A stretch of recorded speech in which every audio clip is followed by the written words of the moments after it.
So I think once it's listed, I'm actually, I think, moving towards what Naresh has said in terms of, the advantages that we actually, enjoy being there is, I think there are very, very few companies who are listed in India. So probably very handful of companies comparative to the millions of companies that we have. Today, I think as we are talking, we are 60 million MSMEs in the country, but there are only 600 around are listed as on today. So probably when we were listed, we were the 22nd company on NSE, and probably a handful of 100 companies were listed, at that time.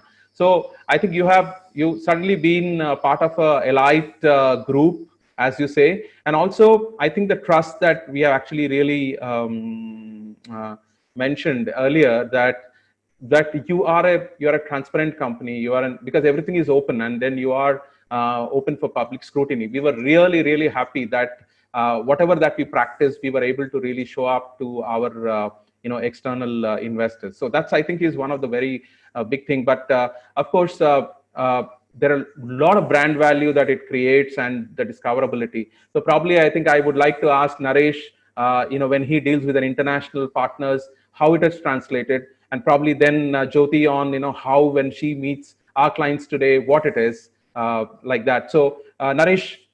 Yeah. So when it comes to talking with international clients and international people, especially when they see two things, whether the company, because when they wanted to invest some money into the company, they want a trusted partner, and being listed and being the financial visible to them at any point of time is a great trust that people say that yes, this is something that I can be able to bet on, rather than looking at a private limited company. And second aspect which we have done is more of an ISO branding. So once we have done that, so we have a lot more confidence about doing business in India and then helping our clients achieve their milestones in India. So Jyoti, would you like to take? I think you, from a domestic side, you have much more better views. No, definitely. And just to, add on the previous, what GR has told, this has not only brought the external customers, the trust among the external customers, but at the same time, I think that was the moment where we all of us in Huses were one. So, that brought us more, it brought us together, and we were just striving for one number. And I still remember the call coming from Paul that very day, when he said that, okay, Jyoti, we have overachieved the target, the number. So I think that was one moment of pride when we all were successful at the same time. So now coming to this part, yes, definitely moving down to the domestic market now has increased the credibility of Huses. People prefer, where once we say that we are ISO certified, we are listed organization, definitely it carries a weightage, and we have higher profile in terms of they believe in us, and they definitely believe in the quality of delivery we are going to give them. So that's an added advantage.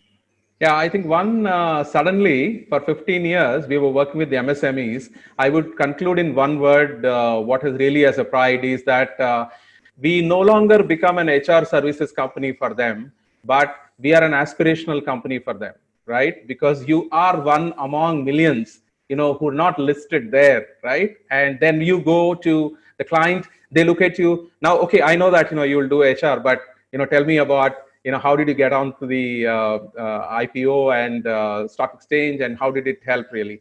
And also, I think one of the important aspect, Naresh, maybe we were also were looking at that the day it was listed, probably we would have been featured on some millions of web pages across the world, every financial data that it generates. I mean, we can't spend millions actually to reach that nook and corner, where our name can be featured everywhere across the globe, right? It was like what you can see, like maybe like crores of money has invested onto the platform, where you get a branding, where you get a visibility, where people are talking about you, and a lot of big trade kind of a journals talking about okay why someone has invested, whether it is oversubscribed, and what it journey and all this thing. It was been fantastic thing that I don't think even if you spend a millions of dollars also you'll not get that branding at all.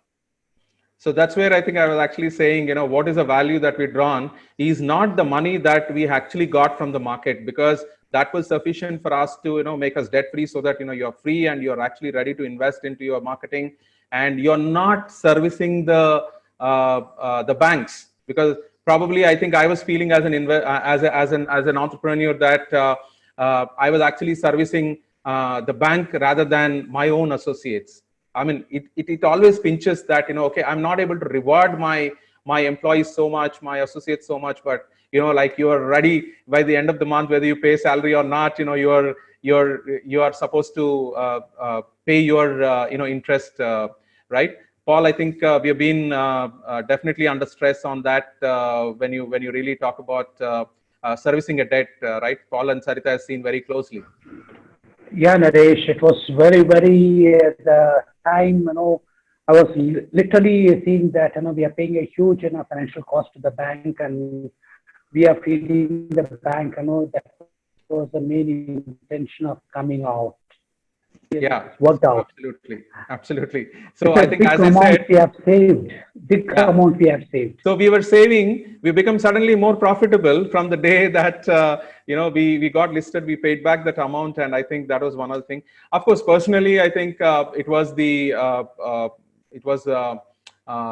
collateral that I actually put in, and then that's how we got the money, into the bank. So maybe that's also got released, and I'm also kind of, I had more freedom to take little more decisions, because see, we reached a point, I think you exhaust all your as an entrepreneur, you don't have, if you are a first time entrepreneur, I think it becomes more difficult. So I've seen that kind of a state of things at that time, right? And okay, in terms of complaints, I think on a constant basis, definitely that we are looking at to make sure that all the 100% complaints that we do, and we do it actually much faster in terms of our accounting, etc.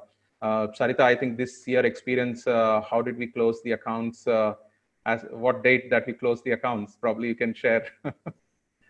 Yeah, like this year, like with the financials, 31st March, we were, and in fact the country was under a lockdown, and the government has also given extended the deadline for payment of certain statutory liabilities by companies. But then, as a company, we thought it is better to pay it to the government on time, on the actual due date, which were actually given in the beginning of the 2019-20 financial years. And we managed, we in fact closed. The accounting was so perfect that all, as a team, though we were working from home, we were all online, and we completed our task on time, and then we completed the entire transactions and paid our dues on time. This is what, as a company, it has given that confidence that whatever may be the state of affairs anywhere here in the country, we will be able to deliver as a team, and we grow from stage to stage, to the next level. Sure. Thank you.